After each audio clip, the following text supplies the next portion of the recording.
আসসালামু আলাইকুম সুপ্রিয় শিক্ষার্থী বন্ধুরা, ইয়ারএসএস একাডেমিতে তোমাদের সবাইকে স্বাগতম।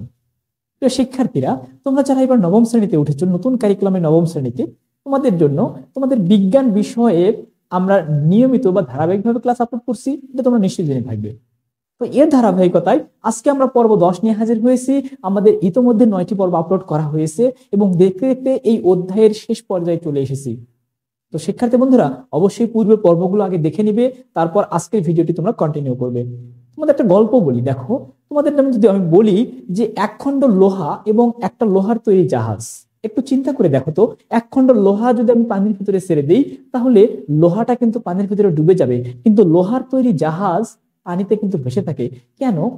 তোমার এক খণ্ড লোহার তুলনায় লোহার তৈরি জাহাজ তো আরো বিশাল, হিসাব মতো বা এমনি থেকে আমরা যদি ধারণা করি তাহলে তো লোহার তৈরি জাহাজটা পানিতে ডুবে যাওয়ার কথা।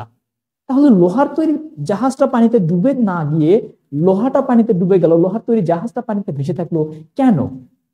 এই বিষয়টাই হচ্ছে বিজ্ঞানী আর্কিমিডিসের সূত্র। আর্কিমিডিসের সূত্রটা সম্পর্কে আজকে আমরা একটু বিস্তারিত জানবো। তো আর্কিমিডিসের সূত্রটা জানবার আগে তোমাদের একটা গল্প বলে নেই। এই যে আর্কিমিডিস, এই সূত্রটার পিছনে একটা খুব মজার একটা গল্প আছে। মনে রাখবা, বিজ্ঞানী আর্কিমিডিস যে রাজ্যে বসবাস করতেন সেই রাজ্যের যে রাজা, তৎকালীন রাজা সিস্টেম ছিল, এই যে সেই রাজ্যের রাজা একটা স্বর্ণের মুকুট বানায়। একটু খেয়াল করো, একটা স্বর্ণের মুকুট বানায়। মুকুট বানিয়ে নিয়ে আসার পরে মন্ত্রী বলে ফেলে যে রাজামশাই, আপনি যে স্বর্ণের মুকুটটা তৈরি করলেন, এই মুকুটের ভিতরে কোনো খাদ আছে কিনা বা মুকুটের মধ্যে কোনো ভেজাল আছে কিনা। তখন রাজার মনে টেনশন পড়ে গেল যে আসলেই তো ব্যাপারটা এমন যে এই মুকুটটার মধ্যে কোনো সমস্যা আছে কিনা। তখন রাজা চিন্তা করলেন যে এই বিষয়টা প্রমাণ করার জন্য কাকে বলা যায়। তখন সেকালে ওই রাজ্যের বিখ্যাত বিজ্ঞানী ছিলেন আর্কিমিডিস। তারপরে তার কাছে এই দায়ভারটা চলে গেল, অর্থাৎ আর্কিমিডিসকে মুকুটটা দিয়ে বলা হলো এটাকে প্রমাণ করে দাও যে এটার ভিতরে কোনো খাদ আছে কিনা। তো তখনও কিন্তু এরকম কোনো সূত্র আবিষ্কার হয়নি। তো বিজ্ঞানী আর্কিমিডিস এই মুকুটটা নিয়ে বাসায় গিয়ে অনেক চিন্তা করতেছে যে আসলে এটা আমরা কিভাবে সমাধান করব। তো আর্কিমিডিস এরকম চিন্তা করতে করতে এদিকে দুপুর গড়িয়ে প্রায় বিকাল হয়ে যাচ্ছে। তখন আর্কিমিডিস ভাবতেছে, আচ্ছা ঠিক আছে, এটা কিছুক্ষণ থাক, আমি তো তখন গোসল করে আসি। তো বিজ্ঞানী আর্কিমিডিস যখন গোসল করতে গেলেন, গোসল করতে উনি আসলে চৌবাচ্চায় নেমেছিলেন, যেটা আমাদের বাথটব বলে থাকি। তো চৌবাচ্চার ভিতরে, মনে রাখবা, চৌবাচ্চাটা ছিল হচ্ছে কানায় কানায় ভর্তি। তো বিজ্ঞানী আর্কিমিডিস চৌবাচ্চার মধ্যে নামার ফলে কিছু পরিমাণ পানি উপসে পড়ে গেল। বিজ্ঞানীর মাথায় চিন্তা আসলো, আচ্ছা কেন পানিটা উপসে পড়লো, কেন পানিটা উপসে পড়লো। এই জিনিসটা চিন্তা করেই কিন্তু উনি এই সূত্রটা আবিষ্কার করলো। এখন গল্পটা আগে শোনো। যখন পানিটা উপসে পড়লো তখন তিনি এই বিষয়টা চিন্তা করতে লাগলেন যেটা আসলে কেন ঘটলো। তখন উনি দেখলেন যে একটা বস্তু যদি আমরা পানির মধ্যে ছেড়ে দেই বা তরল পদার্থের মধ্যে ছেড়ে দেই তাহলে ওই বস্তুটা কিছু পরিমাণ ওজন হারায়। এই হারানো ওজনটা যে পরিমাণ পানি অপসারণ করে, ওই বস্তুটা দেওয়ার ফলে যে পরিমাণ পানি অপসারণ করে, এই অপসারিত পানির ওজন দুইটা পরস্পর সমান হয়। যদি দুটো পরস্পর সমান হয় তাহলে ওই বস্তুর মধ্যে কোনো খাদ বা ভেজাল নাই। এখন বিজ্ঞানী এই বিষয়টা যখন বুঝতে পারলেন, বুঝতে পেরে তখন ওই জায়গা থেকে ইউরেকা ইউরেকা বলে চিল্লাতে চিল্লাতে রাজার দরবারে চলে আসতেন। তোমাদের একটা কথা বলে রাখি, তখন কিন্তু বিজ্ঞানী আর্কিমিডিসের পরনে কোনো কাপড় ছিল না। এখন বিজ্ঞানী আর্কিমিডিস সেদিকে কোনো খেয়াল না করে তিনি দৌড়াচ্ছে ইউরেকা ইউরেকা বলে। মনে রাখবা, ইউরেকা একটা গ্রিক শব্দ যার বাংলা অর্থ হচ্ছে পেয়ে গেছি। তো এই যে পেয়ে গেছি বলে চিল্লাতে চিল্লাতে তিনি রাজার দরবারে চলে আসছেন। তখন রাজা দেখে আর্কিমিডিসকে বলেন যে আর্কিমিডিস পাগল হয়ে গেছে, কিন্তু আর্কিমিডিস বলতেছে, না আমি পাগল হইনি, আমি পেয়ে গেছি, মানে ইউরেকা ইউরেকা। তো বন্ধুরা, তখন রাজা মশাই বললেন যে ওকে আগে তাড়াতাড়ি একটা কাপড় দাও। বিজ্ঞানী আর্কিমিডিস কাপড়টা পরার পরে এখন রাজার সামনে ওই বিষয়টা আবার উনি প্রমাণ করে দিচ্ছেন যে ওই মুকুটটা কানায় কানায় ভর্তি যদি কোনো একটা পাত্র নেই, সেই পাত্রের ভিতরে মুকুটটা দেওয়ার ফলে মুকুটটা কিছু পরিমাণ ওজন কিন্তু হারাবে। এটা কিন্তু তোমরা বুঝে যাবা যে পানির ভিতরে কোনো জিনিস যদি তুমি এমনি থেকে তুলতে না পারো, সেই জিনিসটা তুমি যদি পানির ভিতরে দাও, দেখবা পানির ভিতরে কিন্তু তুমি খুব সহজেই তুলতে পারবা। কারণ কি, পানির ভিতরে ডুবে যাওয়ার কারণে ওই বস্তুটা কিছু পরিমাণ ওজন হারায়। তো এই যে হারানো ওজনটা ওই বস্তুটা পানির মধ্যে দেওয়ার কারণে কিছু পরিমাণ পানি উপসে পড়বে, সেই উপসে পড়া পানির ওজন আর এই বস্তুটার হারানো ওজন এই দুইটা পরস্পর সমান হবে। এটাই হচ্ছে আর্কিমিডিসের সূত্র। পরে উনি এই বিষয়টা প্রমাণ করে দিলেন এবং সেখান থেকে আর্কিমিডিসের সূত্রটি চলে আসলো। তাহলে বন্ধুরা, আমরা গত পর্বে, নবম পর্বে আমরা আলোচনা করেছি প্লবতা বিষয়টা নিয়ে। প্লবতা কি ছিল? ঊর্ধ্বমুখী বল। তোমরা জানো যে পানির ভিতরে কোনো একটা বস্তুকে ছেড়ে দেওয়া হলে পানি কিন্তু একটা ঊর্ধ্বমুখী বল প্রয়োগ করে। এই ঊর্ধ্বমুখী বলটাই ছিল কি? প্লবতা বা উপরের দিকে ক্রিয়াশীল লব্ধি বল। এখন খেয়াল করো, আমরা আর্কিমিডিসের সূত্রটা আগে তাহলে জেনে আসি। দেখো বন্ধুরা, আর্কিমিডিসের সূত্রটা কি? যে একটি বস্তুকে কোনো তরল, কোনো স্থির তরল বা বায়বীয় পদার্থে, কোনো স্থির তরল বা বায়বীয় পদার্থে আংশিক বা সম্পূর্ণ ডুবালে বস্তুটি কিছু ওজন হারায় বলে মনে হয়। অর্থাৎ কোনো একটা বস্তুকে তরল পদার্থ বা বায়বীয় পদার্থের মধ্যে যদি ছেড়ে দেওয়া হয় তাহলে বস্তুটা কিন্তু কিছু পরিমাণ ওজন হারাবে। এই হারানো ওজন বস্তুটি দ্বারা অপসারিত তরল বা বায়বীয় পদার্থের ওজনের সমান। অর্থাৎ ওই বস্তুটা যে পরিমাণ ওজন হারাবে, সেই হারানো ওজনটা ওই পদার্থটা বা ওই বস্তুটা যে পরিমাণ তরল বা বায়ু পদার্থ অপসারিত করবে, সেই অপসারিত পানির ওজন বা তরলের ওজন আর হচ্ছে বস্তুটার হারানো ওজন, এই দুইটা পরস্পর সমান হবে। এটাই হচ্ছে বিজ্ঞানী আর্কিমিডিসের সূত্র।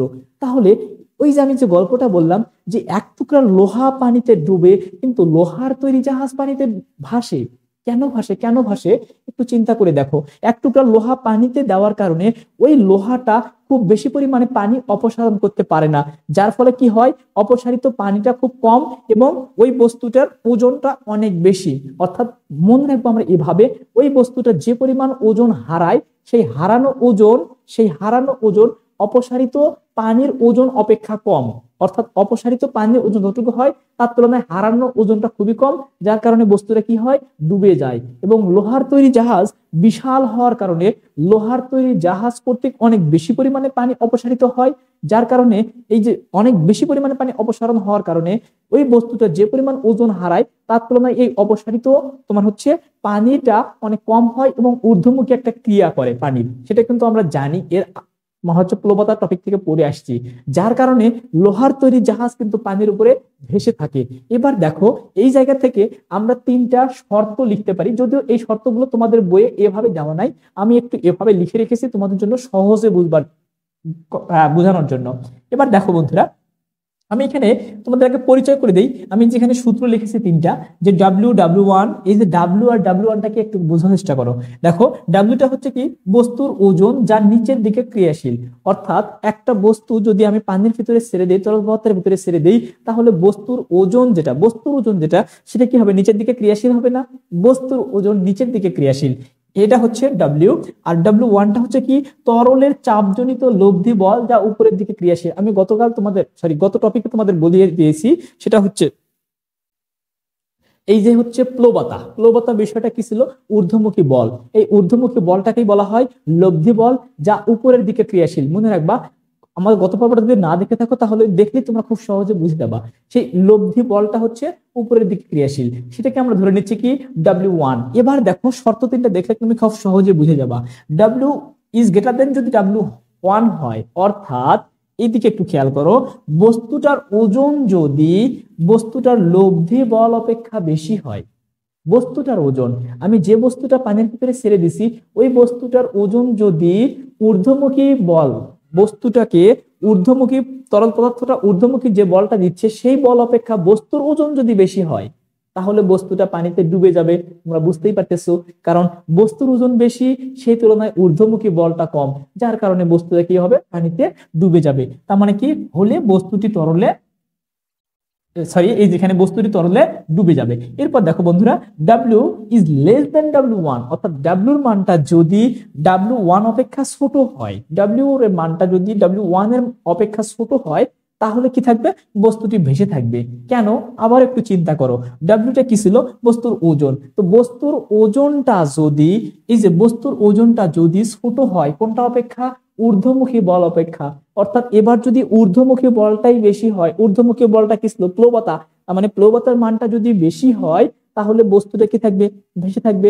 কারণ একটা বস্তু ঊর্ধ্বমুখী যে বলটা থাকবে, ঊর্ধ্বমুখী বলটা যদি অনেক বেশি হয় তাহলে কিন্তু বস্তুটা বেশি থাকবে। ঠিক একই কারণে কিন্তু ওই যে আমি একটু আগে বললাম সেটা হচ্ছে কি, লোহার তৈরি জাহাজ পানিতে ভেসে থাকে, এটাও কিন্তু প্লবতার কারণে। কারণ ওই যে লোহার তৈরি জাহাজ অনেক দূর পর্যন্ত জায়গা নিয়ে থাকে, যার কারণে ঊর্ধ্বমুখী বলটা অনেক বেশি হয়, আর ঊর্ধ্বমুখী বলটা বেশি হওয়ার কারণে লোহার তৈরি জাহাজ পানিতে ভেসে থাকে। কিন্তু লোহা সামান্য পরিমাণ জায়গা নিয়ে থাকে, যার কারণে সেটা কি ঊর্ধ্বমুখী বলটা কম হয় ওই ওজন অপেক্ষা, বস্তুটার ওজন অপেক্ষা, যার কারণে লোহা ডুবে যায় কিন্তু লোহার তৈরি জাহাজ ভেসে থাকে। এরপরে দেখো আরেকটা বিষয়, সেটা হচ্ছে যে ডাব্লিউ ইকুয়াল যদি W1 হয়, অর্থাৎ ডাব্লিউ এর মানটা যদি W1 এর সমান হয়, অর্থাৎ বস্তুর ওজন এবং ঊর্ধ্বমুখী বলটা যদি দুইটা সমান হয়, তাহলে বস্তুটা নিমজ্জিত অবস্থায় ভাসবে। নিমজ্জিত অবস্থায় ভাসার অর্থটা কেমন? ধরে নাও এটা হচ্ছে তরল পদার্থের স্তর, উপরে স্তর, ধরে নাও এর নিচে সবই কি পানি। এটা যদি তরল পদার্থের স্তর হয়, তাহলে এই বস্তুটা কিন্তু আমি এখানে ছেড়ে দেই, বস্তুটা দেখবা সম্পূর্ণটাই ডুবে যাবে, ডুবে গিয়ে একদম লেভেল বরাবর, অর্থাৎ এই বস্তুটার যে তোমার হচ্ছে সামনের মাথাটা থাকবে সেই বরাবর বস্তুটা কি থাকবে, ভেসে থাকবে, বস্তুটা কিন্তু আর ডুববে না। এটাকে বলা হয় নিমজ্জিত অবস্থায় ভেসে থাকা। অর্থাৎ বস্তুটা ভেসে থাকবে কিন্তু কিছুটা ডুবে থাকবে, কিছুটা ভেসে থাকবে, এইটাকে বলা হয় নিমজ্জিত অবস্থায় ভাসা। এটা কখন হবে? যদি সমান হয়। কোনটা সমান হয়? এই বস্তুটার ওজন আর ঊর্ধ্বমুখী যে বল অর্থাৎ প্লবতা যদি সমান হয়, তাহলে বস্তুটা কি থাকবে, পানিতে ভেসে থাকবে। তো শিক্ষার্থী বন্ধুরা, এই জায়গা থেকে তোমরা কিন্তু খুব সহজেই বুঝে গেছো যে একটা বস্তু পানিতে ডুববে নাকি ভাসবে সেটা ডিপেন্ড করে কিসের উপরে? ওই বস্তুটা কি পরিমাণ, বস্তুটার ওজন কি পরিমাণ আমরা সেটাও বলতে পারি, অথবা হারানো ওজন দিয়েও কিন্তু আমরা বলতে পারি।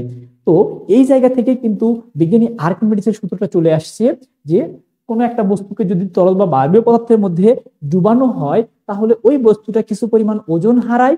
এই হারানো ওজনটা ওই বস্তু কর্তৃক অপসারিত তরল পদার্থের ওজনের সমান হয়।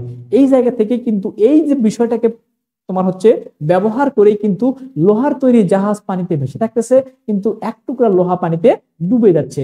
তাহলে শিক্ষার্থী বন্ধুরা, তোমরা একটু চিন্তা করলেই কিন্তু সহজেই আর্কিমিডিসের সূত্রটা বুঝে যাবে এবং তোমাদের বস্তুর ভেসে থাকা বা ডুবে যাওয়া, একটা বস্তু পানিতে ভাসবে নাকি ডুববে সেটা তুমি খুব সহজেই বুঝে যাবে। তো শিক্ষার্থী বন্ধুরা, তোমরা ক্লাসটি আসলে বুঝেছো কিনা সেটা অবশ্যই কমেন্টসে জানিও। যদি বুঝে থাকো, যদি তোমাদের ভালো লেগে থাকে, অবশ্যই বন্ধুদের মাঝে বেশি বেশি শেয়ার করে দিও।